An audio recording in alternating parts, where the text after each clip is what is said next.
भारत में ही क्यों जन्मे थे सभी देवी देवता। दोस्तों, हमारे सनातन या फिर हिंदू धर्म में ज़्यादातर देवी देवताओं का संबंध भारत के ही अलग अलग प्रांतों से दिखाया जाता है। फिर वह चाहे प्रभु श्री राम हो जो अयोध्या नगरी में अवतरित हुए थे, या फिर लीलाधारी भगवान श्री कृष्ण हो जिन्होंने अवतार लेने के लिए पवित्र मथुरा नगरी को चुना। ऐसे में यह प्रश्न उठना तो स्वाभाविक है कि हिंदुओं के सभी देवताओं का जन्म भारत में ही क्यों हुआ।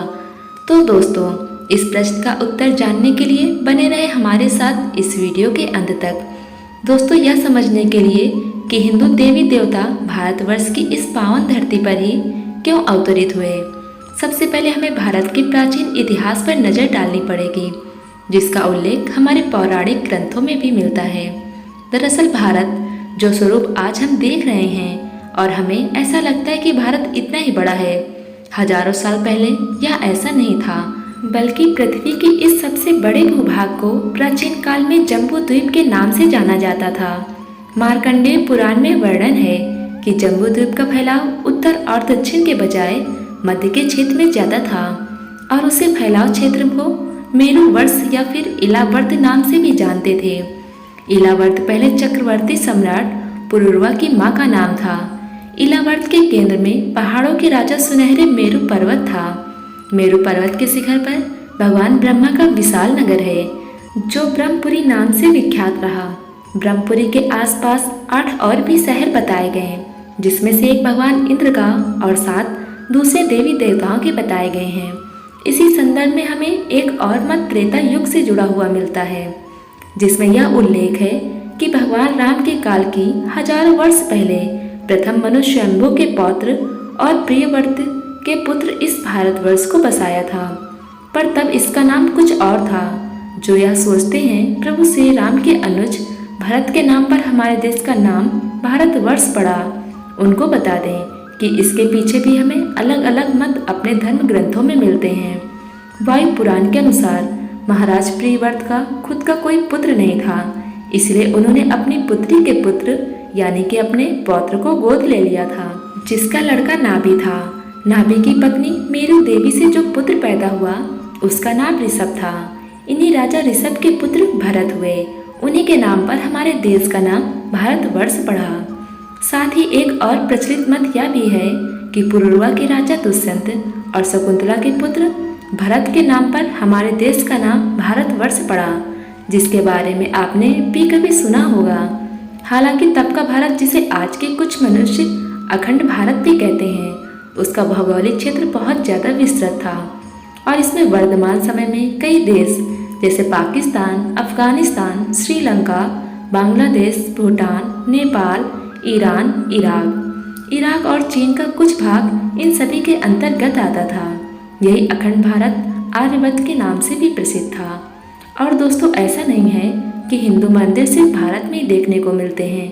दुनिया के कई देश हैं जहां प्राचीन मंदिर के प्रमाण मिलते हैं और ऐसी जगह हैं जहां आज भी सनातन रीति रिवाज से पूजा पाठ होता है। थाईलैंड के राज परिवार पर सदियों से हिंदू धर्म का गहरा प्रभाव रहा है। वहां के लोग यह तक मानते हैं कि थाईलैंड के राजा भगवान विष्णु के ही अवतार हैं और सनातन भावना का सम्मान करते हुए थाईलैंड का राष्ट्रीय प्रतीक भी गरुड़ रखा गया है।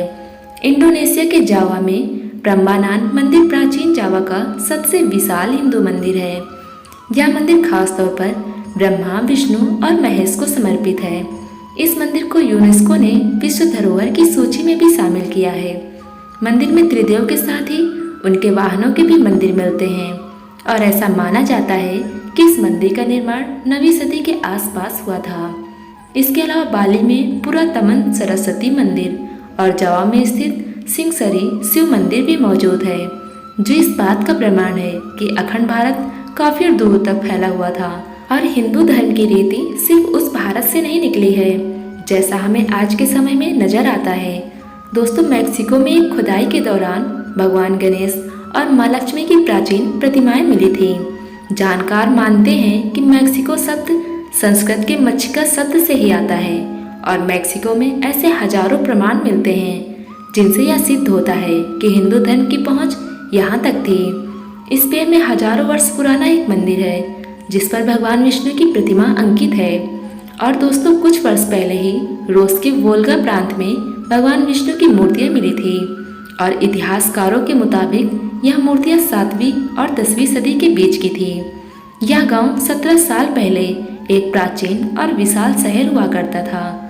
सन 2007 में यहाँ से मूर्तियां पाई गई थीं। 7 वर्षों से उत्खनन कर रहे समूह के डॉक्टरों का कहना है कि मूर्ति के साथ किए गए उत्खनन में अब तक प्राचीन सिक्के, पदक, अंगूठियां और शस्त्र भी मिले हैं।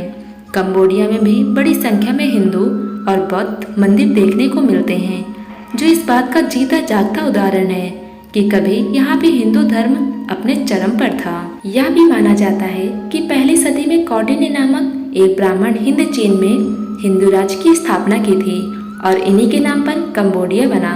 हालांकि कंबोडिया की प्राचीन तथ्य कथाओं के अनुसार इस उपनिवेश की नींव आर्य देश के राजा कंबुशंबु ने डाली थी, जो एक बहुत बड़े शिव भक्त थे। तो दोस्तों, उम्मीद है कि आप समझ पाए होंगे कि प्राचीन धर्म में सनातन धर्म की जड़ें पूरी दुनिया तक फैली हुई थी और जो कि आज के समय में हमारा धर्म भारतवर्ष में सबसे ज़्यादा केंद्रित है। इसलिए हमें जो दंत कथाएं सुनने को मिलती हैं अपने आसपास ही ज़्यादा सुनने को मिलती हैं। सच तो यह है कि कालांतर में जम्बू द्वीप के खंडित होने के कारण नए नए देश बनते गए और भारत सिमटकर पहले से काफ़ी छोटा रह गया। उम्मीद करते हैं कि आज की हमारी यह वीडियो आपको पसंद आई होगी। ऐसी और भी आध्यात्मिक और धार्मिक जानकारियों के लिए हमारे चैनल को जरूर सब्सक्राइब करें। धन्यवाद दोस्तों।